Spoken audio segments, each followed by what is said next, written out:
Comenzamos Quienes Quieren a través de Diamante FM 98.7 y TNU.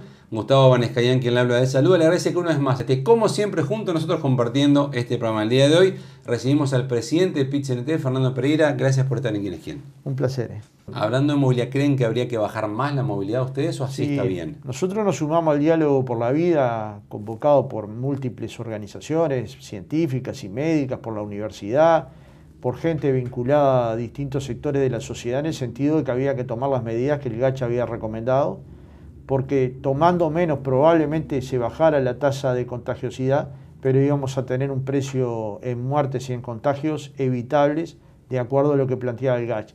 Entonces, si el GACH ha sido una Biblia durante un año y eso nos llevó a tener al Uruguay en los mejores lugares en términos de pandemia, debió habérsele hecho caso en febrero para evitar esta circunstancia penosa que está atravesando el Uruguay en cantidad de miles de contagiados y en cantidad de muertos, ¿no? ¿Hubo muertes evitables si el gobierno, o bien ha habido muertes evitables si el gobierno hubiera tomado medidas más restrictivas de movilidad? Bueno, ¿Habría menos muertos por pandemia? Eso es contrafáctico, pero en el mundo... Sí, la pregunta es contrafáctica, pero analizando el tema. Pero en el mundo donde se bajó la movilidad y se vacunó a tasas importantes, se bajó sustancialmente las muertes. Por ejemplo, en Israel y en el Reino Unido. Entonces, ¿Uruguay tenía posibilidades de bajar la movilidad durante el mes de abril para blindarlo? Sí tenía. ¿Tenía la receta de cómo hacerlo? Sí, desde el 7 de febrero. ¿Tomó todas las medidas? No, tomó parte de las medidas. Traducido en esa ecuación, sí. ¿Decir eso es cargar un drama al gobierno? No. Decir eso es, hubo una decisión de política del gobierno que desde mi punto de vista es desacertada. ¿Ese desacierto provoca más muertos? Desde mi punto de vista sí. Y desde el punto de vista científico también. O sea que hay muertos que se los carga el gobierno de alguna manera. No, cargárselos al gobierno no, porque hay decisiones que están muy sometidas a distintas variables. Yo no quiero ser... No quiero que me las carguen a mí, como cuando pasan las marchas y dicen culpa a las marchas, hay más contagiosidad, ni quiero hacer lo contrario. Pienso yo que debimos haber seguido las reglas que nos marcaba el GACH, porque hasta ahora, hasta ese momento nos habían dado resultados óptimos. Una parte de las medidas se tomaron, eso es objetivo. Pero las otras hubieran provocado menos muertes. Desde mi punto de vista sí, y desde el punto de vista científico también, porque mi punto de vista no refiere a lo que yo pienso como persona, porque no tengo herramientas para... Pero he leído varios informes, he escuchado varios científicos, particularmente a Julio Fuentes, graficando. Ustedes imagínense que un ómnibus lleno de pasajeros chocara y todos los pasajeros murieran, el drama nacional que sería. Bueno, esto está pasando todos los días en Uruguay. Se podría haber bajando la movilidad, es contrafáctico, pero lo que ha pasado en el mundo, donde bajaron la movilidad y al mismo tiempo van en un muy buen nivel de vacunación, es que efectivamente bajaron la cantidad de muertes y de contagios. Y Uruguay podía, creo yo, sí iba a tener que endeudarse. ¿Usted apoyaría un toque de queda, por ejemplo? No, porque no es necesario ni fue necesario. ¿Pero cómo hace para guardar a la gente en la casa? Con lo mismo que hizo la calle. La calle, ¿qué hizo en marzo? Invitó a la gente a quedarse en la casa, prohibió los espectáculos públicos. Se cerró la Rambla, cerraron las plazas. Se tuvo una política activa en materia de comunicación para que la gente no saliera y todos nos quedamos en nuestra casa. O sea, habría que volver a un año atrás. ¿Fue necesario el toque de queda? ¿Fue necesario un estado policíaco? No hay que responder con algo que ya el propio gobierno hizo. Estaban cerrados los shoppings. Y lo hizo los shoppings, los espectáculos públicos, los bares. ¿Usted cerraría otra vez eso? En el caso de que el Uruguay había entrado, sí. Pero claramente, al mismo tiempo, daría los subsidios necesarios para que esos bares no tuvieran que cerrar, para que esos lugares que van a estar cerrados tuvieran los estímulos, para que lo que pasa es que a diferencia de hace un año, la billetera de esos mismos lugares para soportar un cierre cambió también, porque fueron quemando en este año muchos recursos. Totalmente, yo los conozco bien. Lo que digo es que hay que estimular económicamente. Para tomar esa medida más dura que recomendaba el GACH, había que colocar recursos económicos. ¿Y eso que es endeudarse para Uruguay? Y eso es endeudarse, pero la peor deuda es la social. Usted se endeudaba en términos económicos, pero evitaba los 100.000 pobres que con el diario del lunes no.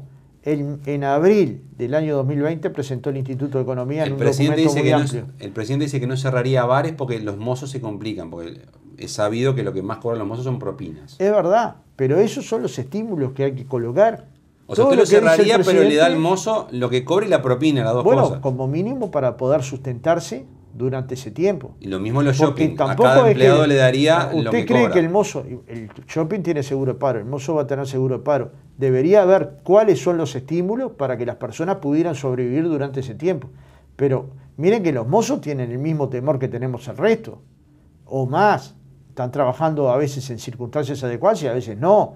A veces con los aforos indicados y a veces no. A veces con las propinas que creemos que son importantes y a veces no reciben. Dependiendo del bar, ha bajado sustancialmente lo que hoy producen, porque digamos, también hay un estímulo a las personas a que no vayan. Los tenés abiertos, pero la gente termina decidiendo no ir. Entonces, en cierta medida lo que planteaba el Gache era, bueno, habiliten los delivery. Y probablemente eso hubiera funcionado. O sea, resumiendo, usted iría por el mensaje quédate en casa nuevamente, cierre de bares, shoppings, plazas y Rambla. Exactamente por lo que formulaba el Gache, que es básicamente eso. Es eso. Con eso bajaría drásticamente la movilidad. Y bueno, lo demostró el Uruguay, ¿no? Y se pudo hacer, y vimos una ciudad desierta. Este 1 de mayo los agarra nuevamente en pandemia, igual que el año pasado, que no pudieron hacer el clásico acto. Este año ya anunciaron que no va a haber acto. ¿Van a haber caceroleadas? ¿Van a haber bocinazos? ¿Qué es lo que están manejando? Bueno, lo primero es que es doloroso. Es un segundo año consecutivo sin actos. Nosotros hicimos actos hasta en dictadura. Pero es razonable. Si nuestro discurso es primero es la salud, que era lo que estaba fundamentando en la pregunta anterior, y lo primero es el trabajo, la protección del trabajo, entonces todas mis acciones tienen que ir dirigidas dentro de esa consigna. No fue recomendado el acto, ni fue recomendada la caravana que hicimos el año pasado, que para el año pasado sí estaba recomendada, pero el nivel de contagios actual no nos permitía hacer un acto que se calcula que tuvo entre 20.000 y 30.000 personas. Ahora sí, lo que vamos a hacer entre las 10 y las 2 de la tarde es desparramarnos en todas las ciudades y pueblos del interior a juntar firmas y alimentos para las ollas populares. ¿Firmas por la LUC? Firmas contra la LUC. Y tenemos un objetivo de alcanzar varias decenas de miles y aproximarnos al número que se requiere para derogar 135 artículos de la LUC, si así el pueblo lo decide. Y por otro lado, una recolección masiva de alimentos para contribuir activamente a las ollas populares que están cumpliendo un papel fundamental en atender las circunstancias de peripecia de muchas familias. Cuando entreguen esa ayuda que van a recibir, ¿le van a hacer firmar a las personas que reciben por la LUC, en contra de la LUC? Jamás. No lo hacemos ni lo hicimos. El año pasado nos vio ayudando las ollas y había alguna firma para juntar. Y no le hicieron firmar a nadie. No había firmas para juntar. En este programa se armó un debate con días de diferencia, el senador Gandini diciendo: tengo pruebas de que se exigen. Yo tengo pruebas que había el intendente que entregaban bolsas con la lista dentro y la foto del intendente, candidato a intendente. Gandini afuera. dijo ¿Usted eso. la vio? Gandini dijo eso, dice que hay ollas que tienen firmas para LUC para que le entreguen ayuda. El senador Sánchez, Pacha Sánchez, dijo: a mí no me consta eso. En estos días se armó también una polémica porque el asesor del presidente publica una foto de una olla popular con un cartel que decía no a la LUC. Y si yo pongo no al racismo, es lo mismo. No al genocidio armenio, yo estaría de acuerdo en ponérmelo.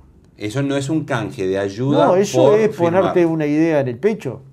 Como yo muchas veces me he puesto una camiseta del PIT-CNT o muchas camisetas. O sea, no es hacer política con el hambre de la gente, entonces, esto. Es una barbaridad. Hacer política con el hambre es entregar una bolsa con una lista dentro, para un cargo electivo, como vivimos todos en el Uruguay. Y nos hacemos los distraídos y nos ofendemos. ¿A quién se refiere cuando dice eso? A varios en el país. Sí. No me da el programa para decirle todos los nombres. ¿Pero de qué partido? De todos. ¿Hasta el Frente Amplio? No, yo del Frente Amplio no vi, pero no digo que no lo haya hecho. Yo ¿De quién vio? ¿Del Partido Nacional? Del Partido Nacional, muchos. ¿Partido Colorado? Y se recontra ofenden. ¿Partido Colorado? Yo tampoco vi del Partido Nacional. ¿Y ellos sí hicieron política con el hambre de la gente entonces? No sé, pero como mínimo utilizaron un procedimiento que hoy cuestionan porque otro se ponga una camiseta. Distinto es, solo te doy el plato de comida si firmás. Eso ustedes no lo van a hacer. Nosotros jamás. Ni lo hacemos, ni lo hicimos, ni lo haremos. Y si alguien lo hizo, desde mi punto de vista está equivocado. Porque tampoco nadie sabe qué pasa en todas las ollas, porque ni todas las ollas son dirigidas por el PIT-CNT, ni deben de ser dirigidas. Hay comunidades que se han armado en torno al barrio, en torno a la coordinadora de ollas, en torno a determinados vecinos, en torno a la casa de un compañero que pone su casa y... ¿Me entendéis? Entonces, en esas ollas yo no sé qué pasa. Sé que Usted le están advierte a haciendo la gente- algo maravilloso. Usted sí le advierte a la gente, no deje que le cambien un plato de comida por una firma. No, no vale eso. Eso se lo advierte. Sí, sí, Si eso no. viene alguien en nombre de PitchNT y le dice esto, no lo agarre. No. Y que le avisen a usted. Bueno, a mí, como mínimo, todos debemos ser conscientes de que si vamos a prestar una ayuda, no hay nada a cambio. ¿Va a La cacerolear? solidaridad no tiene cambio. ¿Va a cacerolear? ¿Va a hacer bocinazos este año? Este año a las 19 horas, 18:30, va a haber una conferencia de prensa larga, pero los canales tomarán la parte que les parezca. Van a hablar dos compañeras, la compañera Tamara García y la compañera Flor de Lifaijó, y va a haber un espectáculo artístico que se está cerrando en estas horas en la Por sala internet. Camacuá, Ah, todo por internet, todo por pero streaming. caceroleo y bocinazos no. Y a las 8 va a haber una aplaudida a todos los trabajadores que han cumplido una tarea central en la pandemia y a todos los que de alguna manera han perdido su aplauso. Y eso puede ser bocinazo, aplauso, golpear las ollas, que son las cosas más pacíficas que se pueden hacer en el mundo. O sea, usted va a convocar a las 8 de la noche a que hagan ese ruido Que hagan de alguna ruido manera. para apoyar a los trabajadores uruguayos en su Y día para rechazar cosas del gobierno también. y para rechazar. Nosotros estamos rechazando un conjunto de cosas del gobierno muy importantes. O sea que Algunas que tienen que ver es con un la luz. caceroleo, bocinazo y aplauso de rechazo. No, lo en que se va este a caso es escuchar. de apoyo a los trabajadores, pero por supuesto que va a haber mucha gente que se va a expresar caceroleando contra el gobierno, como pasó hace 2 días, ¿no? Y caceroleó contra políticas del gobierno, o más bien por falta de políticas del gobierno. Algunas tienen que ver con políticas sanitarias y creer que no se tomaron las medidas adecuadas en términos de recomendaciones del GACH. Otras tienen que ver con políticas económicas, considerando que no se han volcado los recursos para los 300.000 personas que se quedaron sin ingresos. Otros son de 60.000 personas que perdieron su puesto de trabajo. Otras de trabajadores que perdieron su poder adquisitivo o que le han rebajado el sueldo con tal de no perder el trabajo. Y otros sencillamente porque la están pasando mal. En Uruguay hay niños con problemas de tamaño, talla y peso. No me lo tienen que preguntar a mí. Lo tienen que averiguar sencillamente en la Facultad de Medicina. Y estas cosas nos y deberían eso de agarrar. usted sí se lo adjudica a Hay este gobierno. 35.000 niños pobres más durante el año Pero 2020. eso es culpa del gobierno o de la pandemia. Pero al gobierno le tocó dirigir en pandemia. Usted puede tomar políticas, decir que la pandemia construyó 100.000 pobres es real. Decir que no había nada para hacer para evitarlo, no. O sea, esos 45.000 niños que están en esta línea, el gobierno lo podía haber evitado de su 35.000. ¿Lo podía haber evitado? Nuevos. Y pienso que sí. Parto de la Y base ustedes que van a sí. manifestar contra eso también. Y sí, todo el acto del 1 de mayo es un acto de protesta. No Y les de va a dar la lucha. cadena del presidente de la República, ya lo Bueno, sabe. equivocadamente, erráticamente, coherente con lo que dijo el año pasado, pero digamos, la coherencia no significa acertar, significa decir Pero ¿para qué lo le mismo. piden si saben que es no? Para que Porque quede la estamos constancia del convencidos no. que es un derecho. Estamos convencidos que es un Y el año derecho. que viene van a hacer lo mismo, la van a volver a pedir para que le digan Y que no sí, otra vez. 20 años estuvimos pidiendo la ley de responsabilidad penal empresarial para que los empresarios se hicieran cargo de la salud de los trabajadores. Un día se votó. Si ¿Creen no lo la- hubiéramos hecho los 19 años anteriores, ¿Creen la cadena de 20 radio? años estuvimos Sí. hablando de regularizar las auxiliares de primaria que estaban contratadas por directores de las escuelas. Fíjense qué disparate. Y al 20 años, 20 años después lo logramos. ¿Creen en la cadena de radio y televisión hoy con las redes Y sociales? bueno, por con algo todo lo estoy que- acá. Si no creyera, no estaría acá. No, pero esto no es una cadena, esto es un No es programa. una cadena, pero es un programa. Si todos los programas al mismo tiempo pasan una cadena del PCNT, probablemente lo mire mucha gente. O sea, usted sigue creyendo en ese instrumento. Y es un No instrumento cree que a la que- gente lo aburre, que están fijos mirando algo que hasta lo cambian o Bueno, yo miro los programas periodísticos y hoy lo sacaron del horario central. Y para mí eso debilita el modelo democrático. Yo prefiero mirarlo a usted en un programa periodístico que mirar otras cosas. Entonces lo que le quiero decir con esto es, en mi escala de valores, informar a la gente está primero. Probablemente haya que cambiar el modelo, probablemente haya que cambiar la comunicación, el cómo hacerlo, el hacerlo más profesionalmente, pero no es que no sea un instrumento válido. De hecho, hay una cadena por día del presidente cuando quiere, ¿no? Lo único que es una cadena distinta. Él convoca a toda la prensa a las 20 horas y va a salir por todos los medios todo el tiempo que habla. Ahora, ¿eso lo va a poder hacer el movimiento sindical? No. ¿Eso lo pueden hacer los sectores de las ollas populares? No. ¿Eso lo puede hacer algún sindicato en particular? No. Entonces, no es verdad que todos tenemos las mismas condiciones. Por algo ¿Siente está que el el gobierno los poder. discrimina a ustedes? No, hace con todo lo mismo. Lo que siento es que no se deja utilizar un instrumento que en pandemia ayudaría a conocer la voz de una parte de la sociedad.